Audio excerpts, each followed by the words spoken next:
I was just listening to a podcast and they said, it's a must play. And so I logged on to Steam and I was kind of looking through games and I saw that Bastion was actually on sale. And so I picked it up. Didn't know what to expect. And I completed it on PC. And then after that, I picked it up later on Vita. This is why you should play Bastion.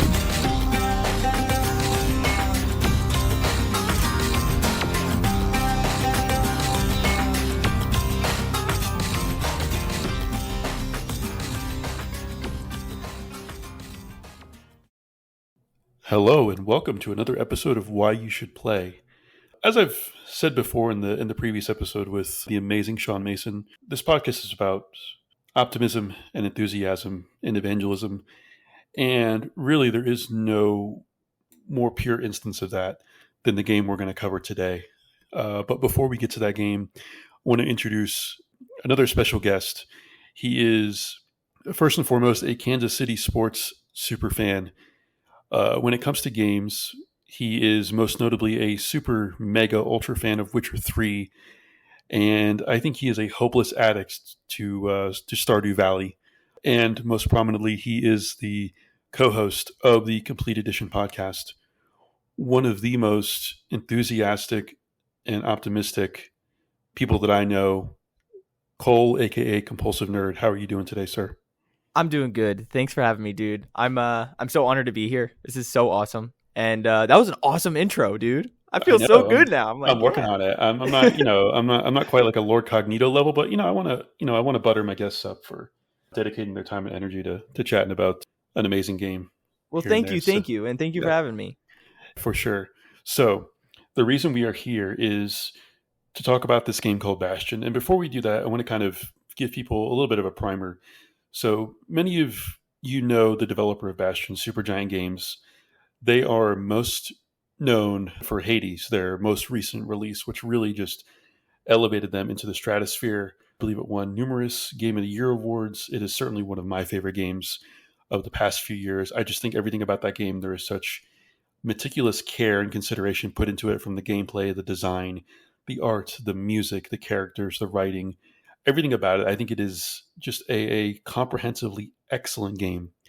But we're gonna wind the clock back all the way to Supergiant's very first game. And in between there, it's often been said, including by myself, that Supergiant has genuinely never missed. So we're going to go back to the genesis of them.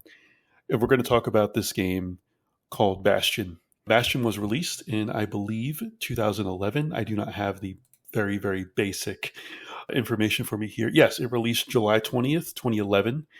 But before we really dive into the game, we kind of do like a little soft build up. What have you been currently playing? I've been playing Jedi Survivor. It's pretty fun. It feels really good with the Force and everything, but it's chugging a little bit, and that's kind of bothering me. Yeah. But I'm also playing, big shocker, been a secret, Breath of the Wild, and I'm just using it as like a downtime game. Like I just have a little bit of downtime, and I go find some Korok seeds or do a shrine or something, and I can't believe how far I've gotten into it. I'm like 30 hours, I think, and it's fun, but I'm still saying it's a very mid game, and I'm preparing myself for the next one. I want to play Tears of the Kingdom. I totally get that. I've been playing a little bit of Tears of the Kingdom. I think it's not the game's fault really, but I think I'm nearing the point of I really want to take a good break from open world games in general, because there's this little game called Starfield that is coming out later this year, and I know that I am so excited for that game for so many reasons, and I know that I want to be at the point where I am nowhere near open world fatigue. And like you said with Breath of the Wild, I think Tears of the Kingdom is one where I think I'm going to occasionally pick it up, do a few shrines, maybe do some main quest stuff, maybe do some side quest stuff. But I really think it's a game that I'm really going to drip feed and really savor, because every time I fire it up, there's something cool that I do in Tears of the Kingdom. And honestly, it feels like a proof of concept of Breath of the Wild. The world is much more fleshed out and lived in. It doesn't have that really solemn, sort of lonely post-apocalyptic feel to it. But yeah, I've really been enjoying it. And Jedi Survivor, what did you think of Fallen Order? Were you kind of mid on it? What did you think of it? I think that it was pretty mid, but I think it was high good, because it really was a jack of all trades, master of none. Mm-hmm. And that doesn't make it a bad game, but it was like they could just, if they could just like master a couple different ones, then I think that it could be really good. And I'm feeling really good with the combat of this game already. Cool. They allow you to change stances, and like yeah. it feels better than the first one. But I also like the story a lot better. Story's really picked up, and it's very good. I'm very excited about it. How far into the story would you say without spoiling? Maybe 4 or 5 hours. Okay, have you gotten to the second area yet? Yeah, I'm in like an open world area, and that's where it's chugging the most. Actually, oh yeah, it does chug the most. Did you get to the third area yet, by chance?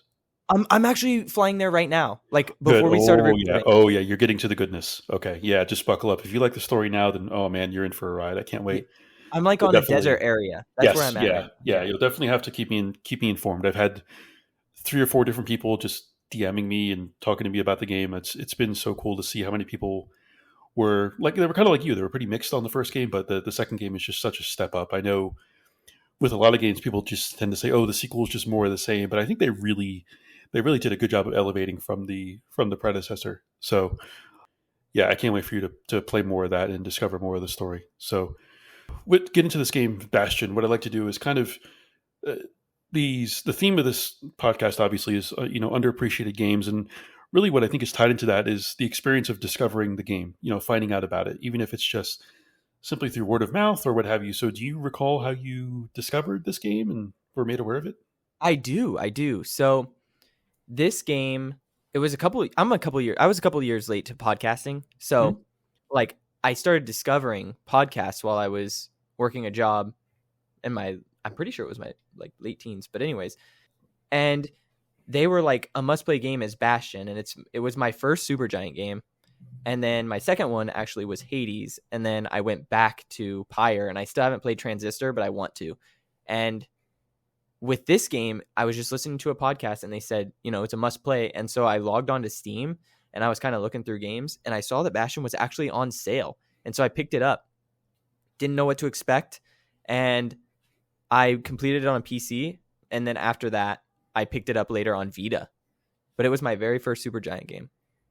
Nice. Yeah. And you mentioned Hades too. We obviously let off with it because I think that's most people's frame of reference for Supergiant. But yeah, that's cool. That it was your first game. It's always cool to, and we'll touch on it more as we talk about the game.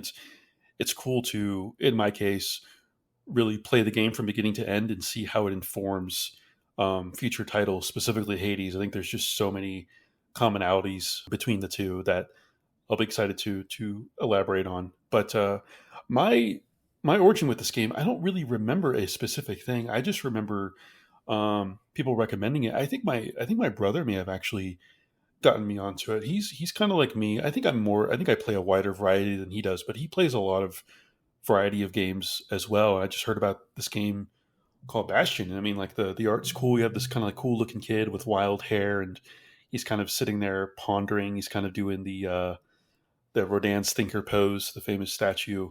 So I'm like, okay, this looks cool. And I watched the trailer, and as soon as you fire up the game, it has like that cool narrator guy voice, and he's cool, and he's going to tell you all about what's going on. And we're going to tell you. He just makes like everything look cool. Yeah, awesome. He could describe like paint and drying as sounding cool, right? So I was like, oh, this is cool.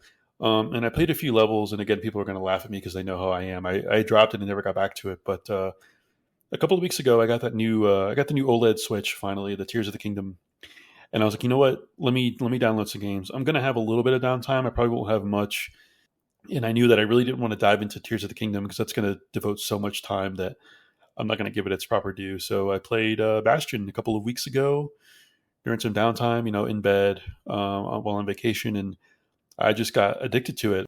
So let's dive into the game. We kind of start with the premise of the game, kind of the story premise as well as sort of the gameplay premise. So you start out as really an unnamed character. I think pretty sure he remains unnamed throughout the whole thing. Just the kid, right? It's like the cool guy voice, the kid.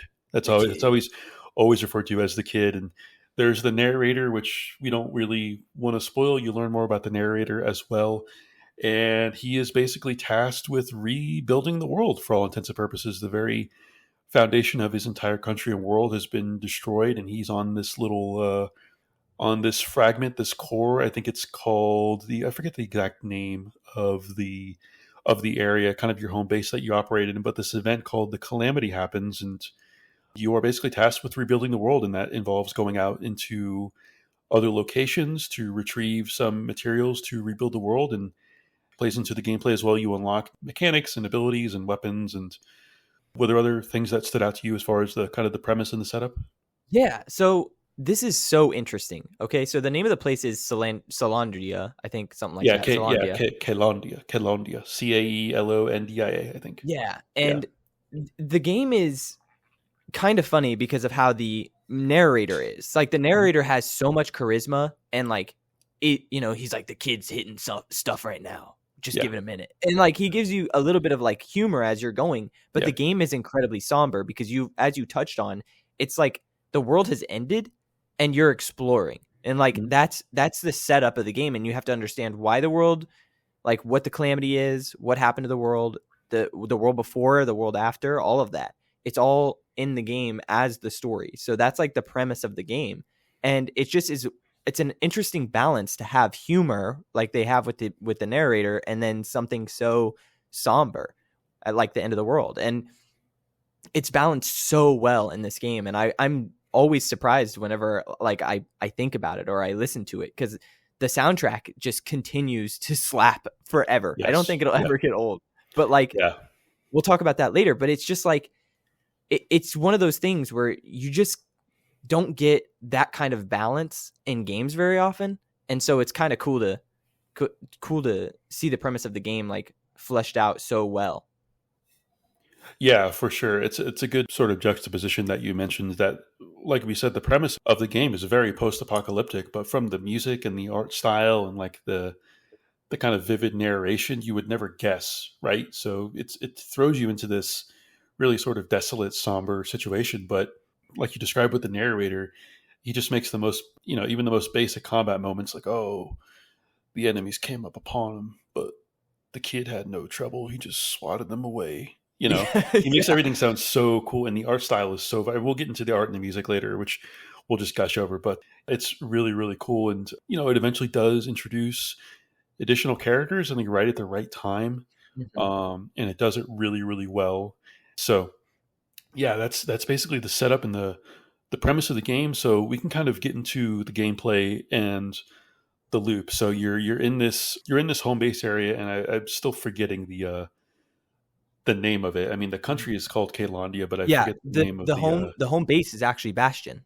Bastion. That's okay. There you go. Exactly. That is Bastion. Yeah. Okay. I was thinking of some other more kind of exotic sounding name, but yeah. So Bastion is basically the core of what you're going to build out upon to rebuild the world, and from there you basically teleport to other areas of this continent.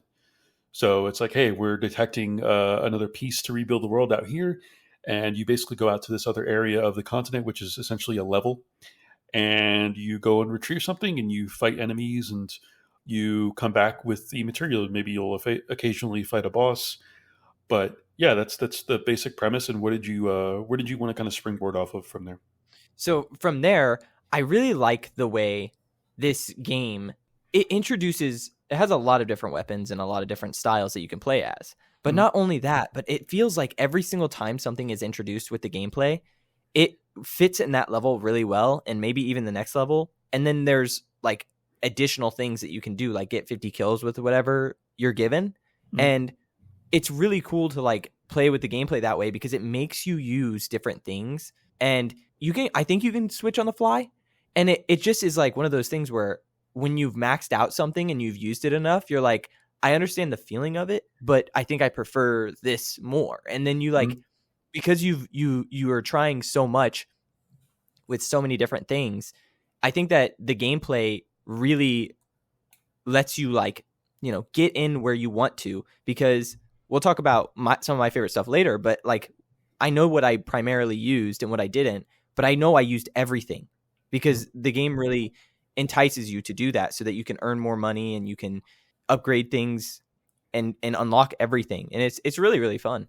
It really is. And as I alluded to earlier, you can see the DNA in this game in Hades as well, with the different weapons, and you can pick which weapons you want to continue on with. And you mentioned this earlier, but there are little stations throughout some levels where you can switch out weapons or switch out upgrades. And also, when you go to back to your home base, the Bastion, you can switch out weapons as well. So even if there's two weapons that you like and you start a level and you think, oh man, this weapon is not really going to work well for this level, there's usually a station where you'll be able to switch out your weapons to do that. So it is pretty user friendly. It's not like in Hades where it's like if you pick up a weapon at the beginning, you have to basically stay with that weapon and commit to it. So yeah, it is very dynamic, and you can upgrade weapons at your Bastion. I think you can switch out upgrades at the stations during the levels as well, but you'll get upgrades for various weapons. There is some currency as well, so you can pick and choose which weapons you want to upgrade. And so yeah, it's very, very structured in that regard. I think there's roughly 15 weapons, between 12 and 15 weapons, and they're also different. And for example, like there's something called the Breaker's Bow. It operates pretty similarly to the bow in Hades as well. So like when you play in this game, if you've played Hades, you're like, oh, I basically know how to use this weapon because I've played this other game before. So it's very cool, and it's wild. The mortar is very similar to the special fire gun in Hades, and there's a flamethrower, there's a carbine, there's a pike, there's twin pistols. There's all kinds of really cool weapons in the game that I think a lot of other first time attempts wouldn't have this much of a weapon variety. And also in terms of variety for a first game, the enemy variety really surprised me as well. I think with every I forget how many levels there are, but every level you went to, the enemies felt different. They would offer you different challenges with how they engaged you and what were the best weapons to engage them with. What were some of your favorite weapons that you used? So some of my favorite weapons were the repeater, and I love the dual pistols, and the hammer and the sword were like my two go-to melee weapons. But the spear has its uses whenever you're like there's certain enemies where it's like I had to switch out and be like, yo, I have to use this here because I can't get close with the sword, and I need the range. And so that was another one of my weapons. But it's really cool because I'm not going to spoil any enemies or anything, but if there are like more plant type enemies, the flamethrower works better, but they don't tell you that. Yeah. It's just like, it's really cool how the different weapons and like gameplay goes together. And that's like when they introduce things to you, they're like, oh, this is a very planty place, a very foresty place. So here's a flamethrower. And it's like, it's introducing you to the idea that it's plants and fire, and then you can play with that. And then later on, if you're in a situation where you're like, there's a lot of plants here, I'm going to switch to my flamethrower. It's just like, it plays on that, but it never directly tells things like that. And I love that. It's like, it really makes you play with different things. And I think that game design needs that, because how many times did I play this is for me with like Hades. It's like you get a groove of like what you love and you stay to that. Like you're like, let me get that. Oh yeah, I got it. And it's like you never get outside of your play style. And it's awesome to have so much diversity with the play style. And it's just such a great game. Yeah. I was going to mention that exact thing with the flamethrower in the plant-based enemies. I know when I got the flamethrower, I remember like almost like guffawing, cracking up out loud, being like, "Oh boy, I got a flamethrower now!" And you can mow down some people with that flamethrower. It is awesome. Yeah, the hammer was another one that I use a lot. I think that's basically your default weapon that you get at the beginning. It was I mean, it's always funny to just smash enemies, just squash them. The repeater was good. I think I played all of them for a little bit. There may be one or two that I didn't really like as much. There's one kind of at the end that I don't want to spoil. I think it's very, very. I think it's more story. I think it is too. There's more story implications, and it's a very, very cool weapon. You're like, oh, that's really cool as part of the world. Yes. Yeah, I think you know the one I'm referring to. Yeah. But yeah, it's very, very good. And also, in addition to the normal gameplay loop, like I said, kind of like with Hades, you have this kind of this main operating home base, and within that within the overworld map there are other challenge areas. So the challenge areas themselves are based on the weapon. So it's like, hey, I'm going to go, if I really like this weapon, I'm going to go to this one specific challenge area where it challenges your skills with that weapon. And there's 3 levels for every challenge area. And so it's like, hey, kill these enemies in this amount of time to get this reward, and then kill them, let's say in a minute, and then 40 seconds, and then 30 seconds. And you'll get better and better rewards for the weapon. So It really does reward people who are even more proficient with more upgrades for the weapons, and the upgrades are really, really genuinely good. It's not like you're going to get 1.5% damage or 1.5% reload speed. They genuinely make it worth your time, and it's really, really rewarding. So, and again, for a first time game, it's something that they put so much more thought into than I anticipated. And those challenge things are entirely optional. You can skip them and you're not really going to lose much from the game, because I don't find the game that challenging. It's certainly not nearly as challenging as Hades. I know that you spoke to how Hades, you basically pick one weapon, and I mentioned that too. And the game would be so much more tougher if you had to switch between weapons based on the enemies in Hades. But this game does a really good job of, I think, being really well balanced. I don't think I really had any difficulty points. There's no point in the game where I really felt I got hung up with difficulty or anything. Was there anything that you remembered? Yeah, to springboard off that, they have a really cool idol system that if you find these idols in the world, you can actually like make the game harder. Like if you kill an enemy, they'll like drop a bomb, and it's like that you get higher rewards for that. But that's the way the game makes it more challenging, is like you're allowed to put those idols on, and there's like I think 10 of them, and you can have all 10 activated at the same time, and it's chaos. Yeah, those are genuinely. Yeah, it's funny that you mentioned that, because I forgot to put a note at that. That is basically the heat level in Hades. Yeah, it's exactly. Yeah. Again, to how much this informs Hades, it's so funny. I laughed when I saw that. I'm like, I'm not going to do that, but that's very cool that they did that. And again, you see, again, it's going to be a common thing with this episode, is you see the DNA from this game. And yeah, those sort of difficulty buffs are genuinely difficult. It's like enemies have 50% more health and they do 20% more damage. It is hardcore for sure. I put on like 2 at a time generally, and it was stuff that wouldn't bother me too much, especially because I was more of a ranged player. I really liked using my repeater and my dual revolvers, so I would stay back. And then if there was an enemy that was rushing, then I would use a lot more melee attacks. But generally I was staying back, so I would put on the one that drops bombs. So like it's called like vengeance or something. So when an enemy dies, they drop a bomb or 2, and then you just have to stay back, because if you're meleeing, then you're going to get blown up. And so I would have something like that on, and it would, increase my rewards. But I would mix them and match them, but I never did more than 2 at a time, unless I think there was, for the platinum, of course, I had to do all 10. And that was, I just tried to get through a level really fast with that. Like, didn't even fight enemies. I ran. Yeah, I forgot to mention that, given that you're the host of you are an avid rabid trophy hunter. How many times have you gotten Witcher 3 plat? 2 times, I believe. Yeah, 2 times. That is an accomplishment in and of itself. It's very impressive for that game. I love that game very much. And you do have the platinum in Bastion? I do. Yeah, I do. Awesome. That's the first 2 episodes. Sean got the platinum in Axiom Verge games, and you got the platinum in this. I'll have to try to keep up that trend as long as I can. It's very cool. And yeah, I think this game is certainly replayable as well. And again, in the vein of Hades, it's just very, very, it's very, very addicting with the number of levels and the amount of weapons at your disposal you can really run through. Another aspect of the gameplay that I really liked is the areas that you sort of teleport to. Basically, the levels in the game, they're not overly long. I think they're like the perfect length for me. There's enough little side paths for exploration and reward that you get. The environments, I think, are really, really varied. I know it was always cool when I got teleported somewhere. I'm like, what is this going to look like? Because again, Supergiant, they put so much passion and meticulousness into the environments of the worlds that they create and how they fit into the story. And you're technically going to different parts of this continent map, and what does it look like, and what's going on, and what are the kind of the flora and fauna that you are gonna encounter. Was there anything about like the levels themselves that you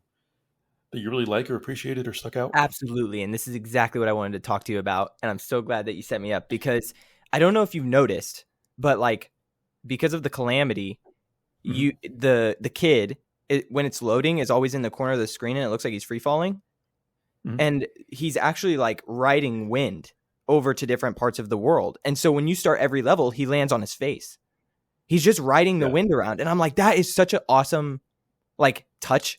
Because it's every single time you start a level, it's just the kid like lands on his face and then gets up and starts going. And it's like, it's because he's riding the wind. And I'm like, oh, that's so clever. Because every single time you're loading, you see him like free falling.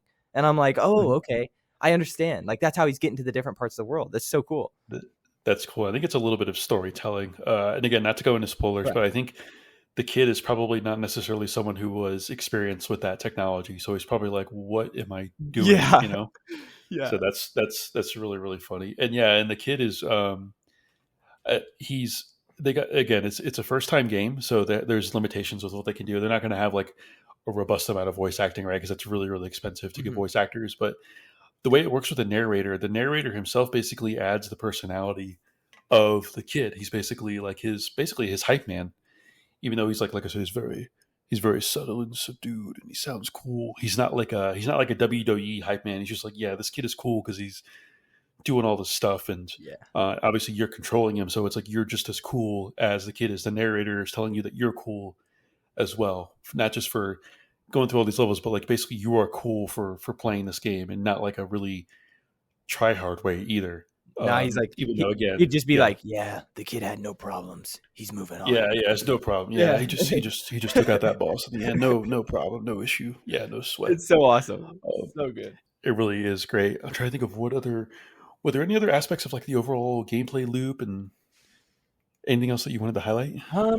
I think that it's really cool the way you can't really know where you're going right from the beginning. Yeah. The world does, it's not procedurally generated, but it presents itself like it is. And so you'll be going, and then you'll be like, do I go left, and is it going to build more, or do I go right and will it build more? And you like get to explore in that way. It's not like a level that's preset. And I think that is such an interesting way to play the game, because you're trying to learn about the world so much, and then this level is building while you're running across it, and it's just like really, really cool. So that's like one of my favorite parts of the gameplay too.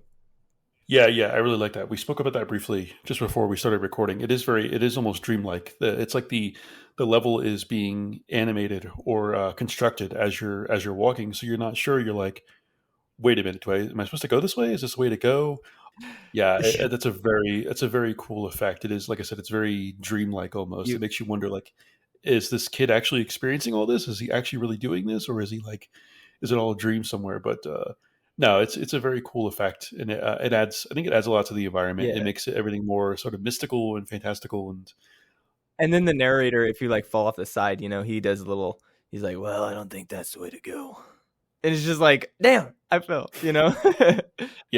There's, like you said, they balance the tone so very well with being in this really post-apocalyptic world that you're trying to rebuild, while also really kind of making a kind of a calm, cool, and collected sense of humor about the whole thing. Mm-hmm. And I mean, I'm looking at the list of levels. You get like, there's the Bastion. There's something called the Pyth Orchard, and there's a river, a bluff, the wild outskirts, a bog, a lagoon. So again, there's such a variety, and I think I'm seeing 20 overall levels here. And again, that's pretty. I mean, and they're all so different too. It's a testament to how well designed the game was and how much thought and care was put into it. And again, like I said, with every level, there's an enemy variety, and I think, I don't know if I think every level has some form of a boss or some type of final encounter.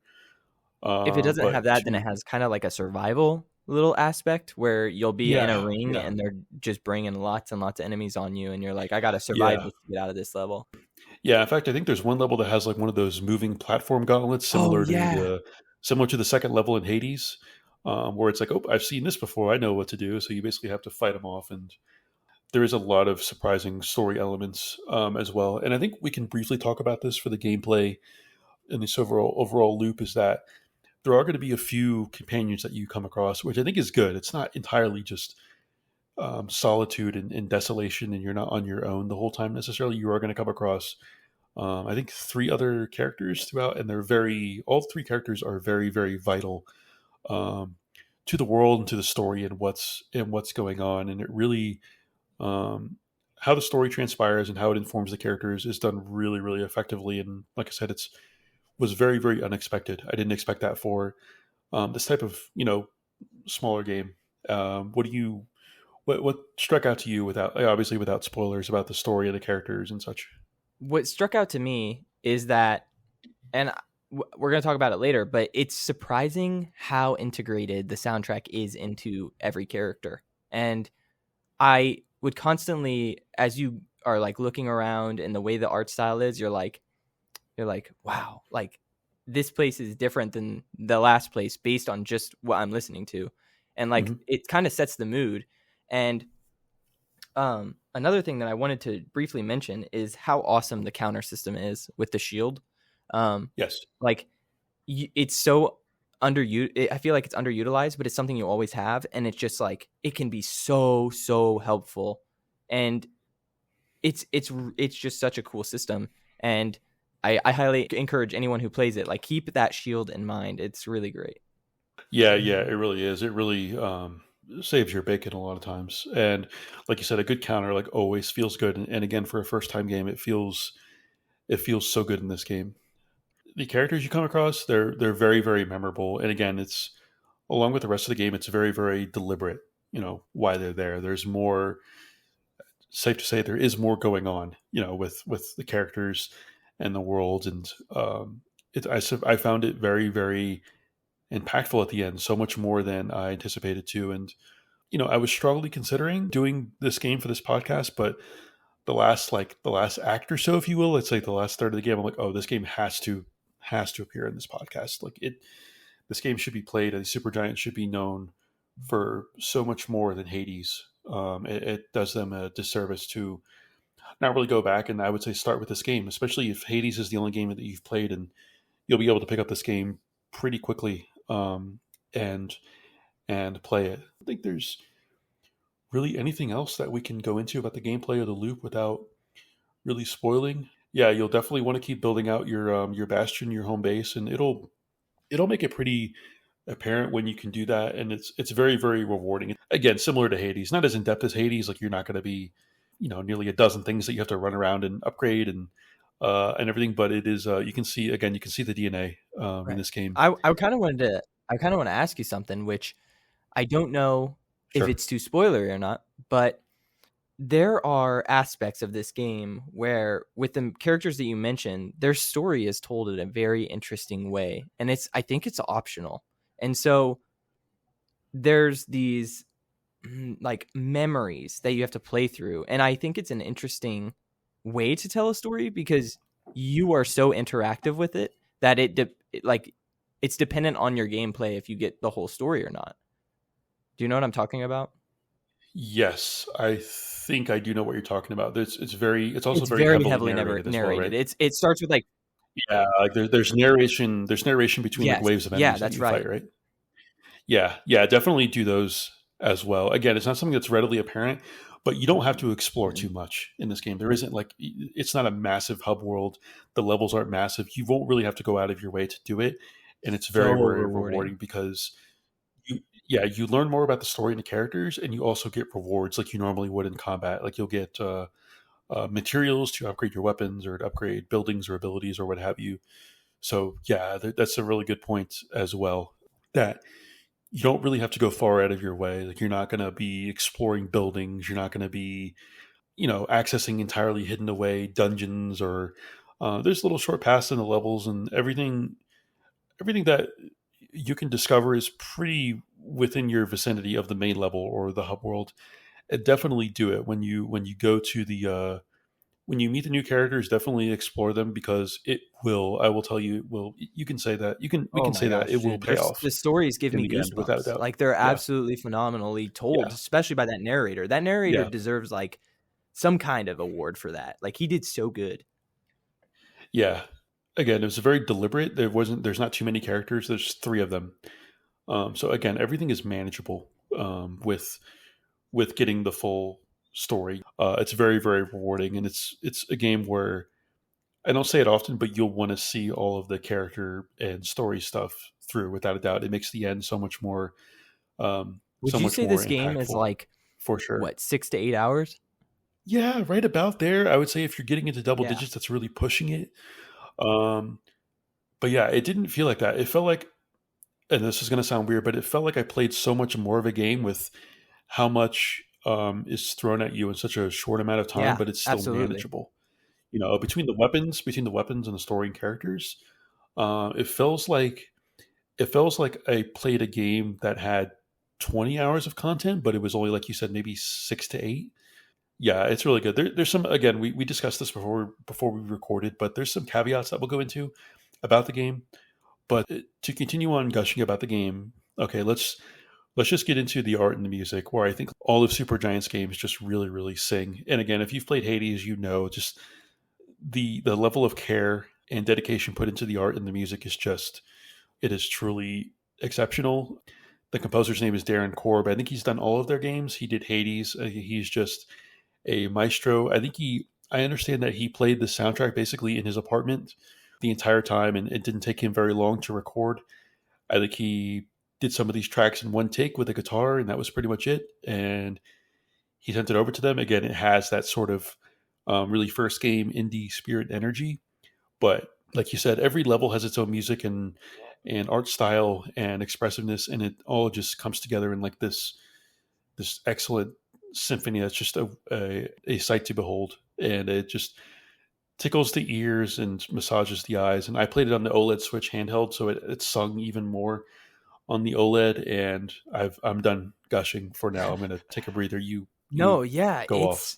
impossible to describe this art style. It's incredible. Like it's How how would you describe the art? It's kind of yeah, steampunk, I think, with but it's really not. It all yeah, and blends together so it's so beautiful. hard to explain because there's like two different art styles, right? There's like these really really detailed drawings that you get to see as the story tells. It's like during big parts, and then there's the actual art design of the world in the game, and they work so well because you kind of look down at the characters and they're kind of like, I hate to use this, but they're kind of like chibi, but they're so finely detailed. Mhm. Like little figures, Yeah. like their bodies aren't exactly proportional.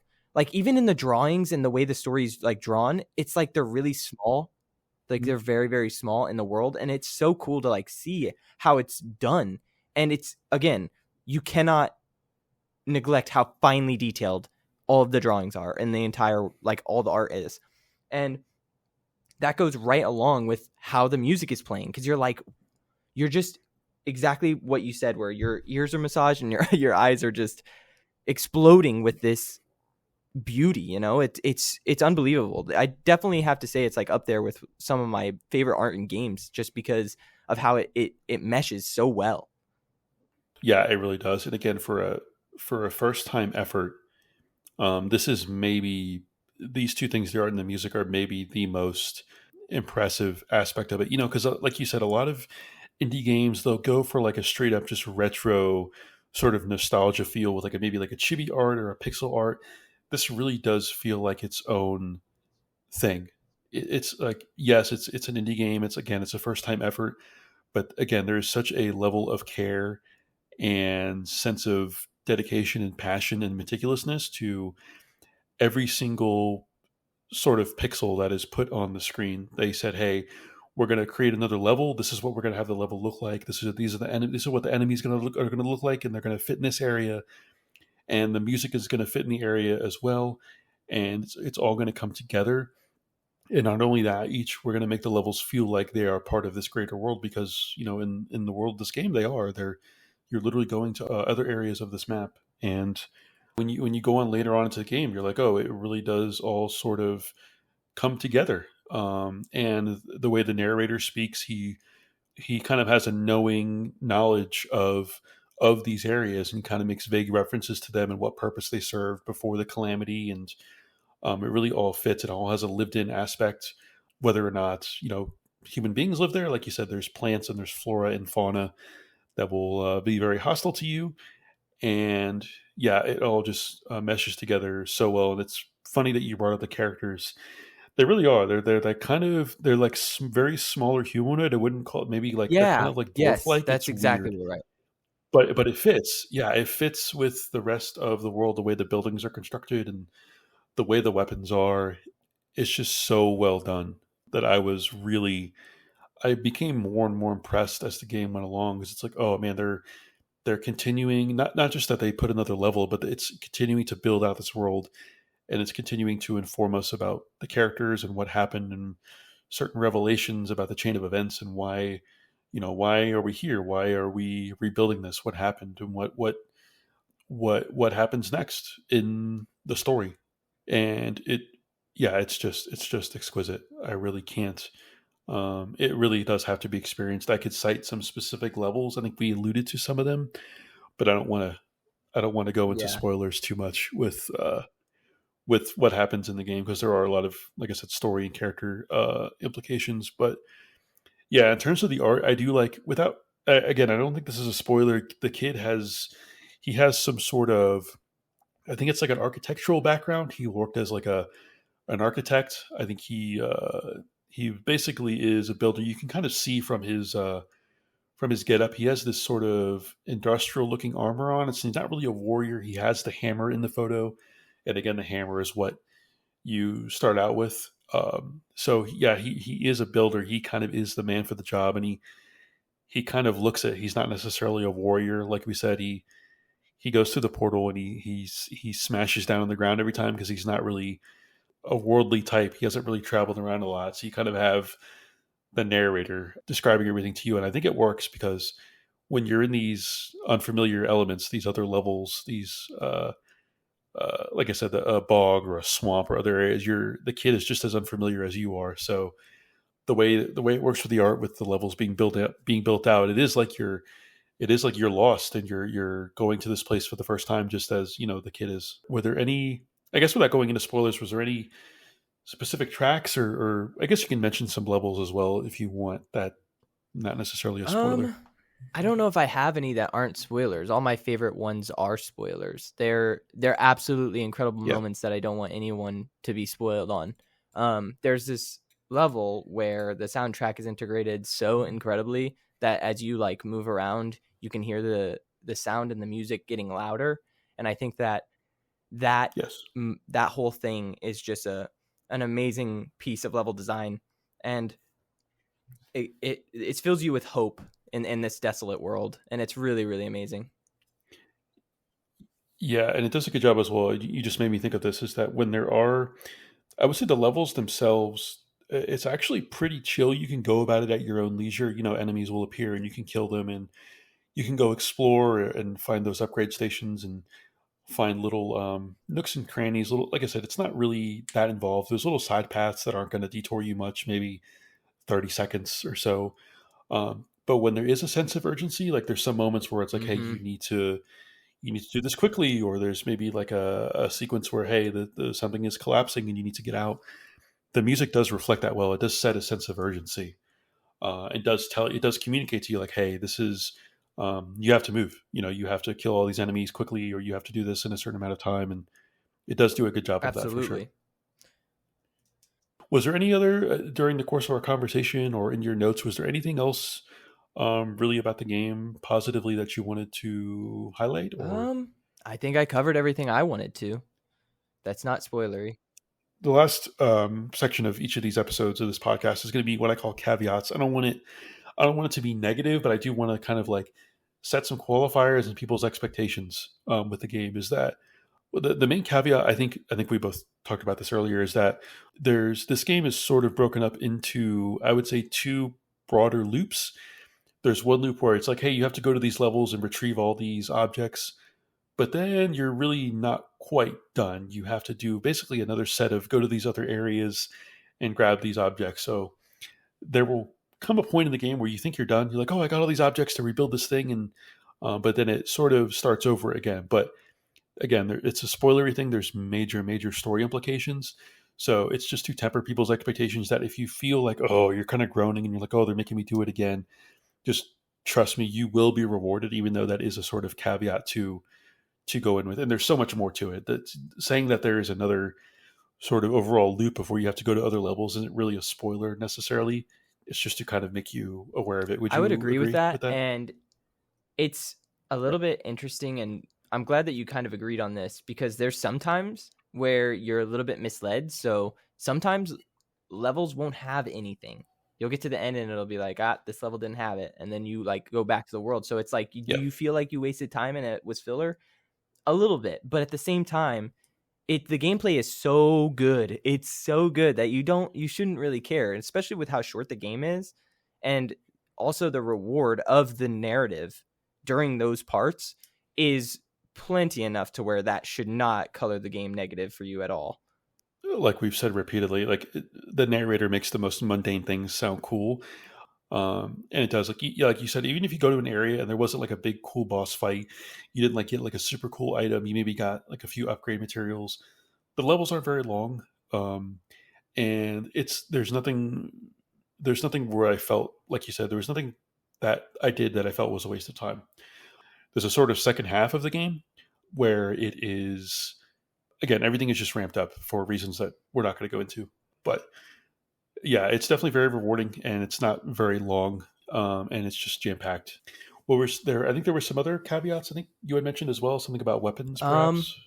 Not that I know of with the weapons. I think that it's so well done where there's so many different weapons that it encourages you to use them all. So I don't think that there's anything bad about them particularly. You might set some down and not use them, but I feel like I used every weapon. But you come back to the ones that you prefer, and also the weapons really do evolve. The more upgrades you get on them, the crazier they become. Like when you get a crazy reload speed on something, or you get a huge clip and you can just unload for a really long time, you're like, whoa, this has completely changed the dynamic of this entire level. And it's really well done. So it all depends on, just like you said, I think prior to the show, is like, you have to really manage your resources sometimes when you're wanting to upgrade your weapons and focus on the ones that you love more. But if you do delve into the gameplay, you can get all the upgrades for everything. Yeah, that's what I was going to say. If you really want to go really hardcore, you can get like all the upgrades for all the weapons. So there's specific upgrade materials that you get for specific weapons. And also there's a building in your hub that I think does character perks. It'll tell you like this fuses well with this weapon. So it's like, hey, you'll get this buff when you're using this weapon, for example. So you'll really, it is like I said, you can go through and basically just pick your 2 to 4 favorite weapons and just continue on throughout the game. But there is, like you said, there is that opportunity where if you do want more of a challenge, if you want to dive deeper into like genuinely doing a specific build for your character, and you want to raise the level of the difficulty through the one building in the hub area, you can certainly do that. And again, it isn't a negative. Like I said, I never felt really overly challenged throughout the game, but it is there if you do want to do it. And I would say if you're really in there for the story and you want to do that, I would probably encourage you, like, you don't necessarily need to worry about upgrading all the weapons. Like I said, pick 3 or 4 of your favorite ones, and you can continue to upgrade those and continue on. But don't feel pressured into thinking like, oh, I need to upgrade every weapon, unless there's one of those crazy trophies or achievements or what have you that is dependent upon that. But no, it speaks to how dynamic the gameplay is, doesn't it? It's interesting because you brought up, maybe if you do 2 out of 3 or something and you're struggling on the last one or the second one, even after you've beaten the first or the second one, you get the upgrade materials. So you can go back to the hub, upgrade your weapon, and then go back in there and wreck shop just with your new upgrades. It's just like, so if you're struggling too much, don't be afraid to like back out and not use the base weapon anymore. Like go get a more upgraded version of that weapon that you prefer to use. Because if you like the weapon enough, go get all the upgrades. Just make sure that at the end, if you feel like you need to upgrade it, just upgrade it and get back in there and get that last challenge done. Yeah, for sure.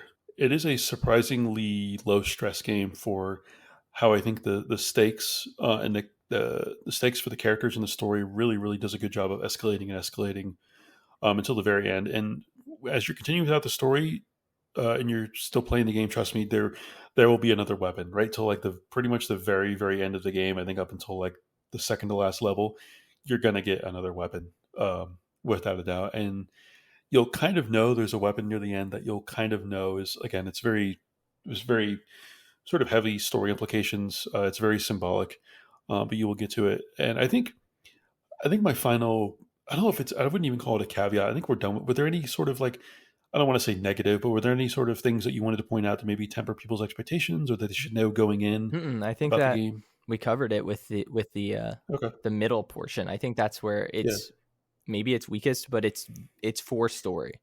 Yeah. Like I said, the last third of the game is just it is just like sort of bombshell after bombshell. You're like, oh.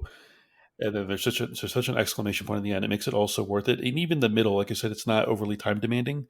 And again, there is a reason for why you have to sort of go to more areas and get more materials. So it is very, very, very shockingly good.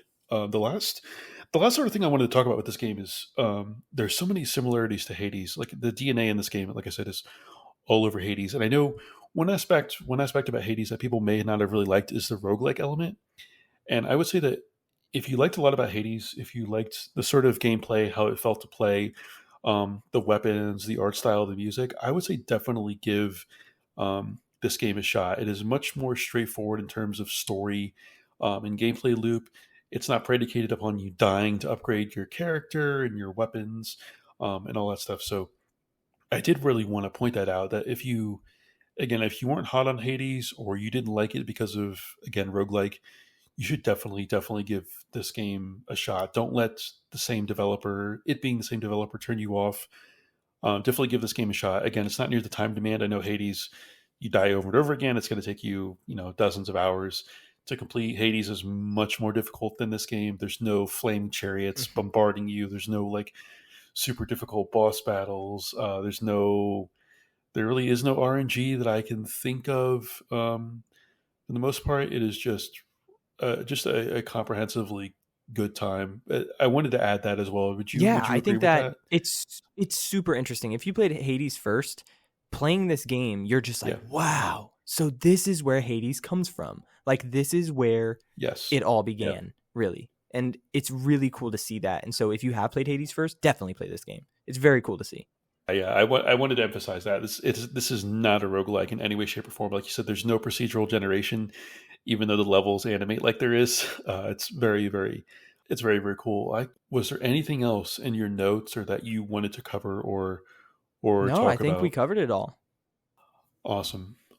Well, dudes, thank you so much. I know how excited you were. I'm always kind of nervous when I reach out to people out of the blue. Hey, do you want to come on the podcast and talk about this game? And but to give you a little background, I just went on Backlogged. It's BACKLOGGD, which, as the name suggests, you basically go on there, log all the games that you've played or want to play. And I went on there and looked up Bastion, and I saw who my friends list had played it, and I'm like, oh, let me reach out to him. And another aspect about you is I know you're a big story and games guy. Like, you love your stories, so to hear someone like yourself who's partial to story in games really rave about it, I think it makes me feel even more reassured for recommending this and having you on. So yeah, dude, thank you so much for coming on and talking about this game. And with Sean, we'll try to find another game in the future to talk about. And thank you all out there for listening. And any other final words? Play this game. Thank you for having me. Appreciate it. Thank you all out there, and we will see you next time.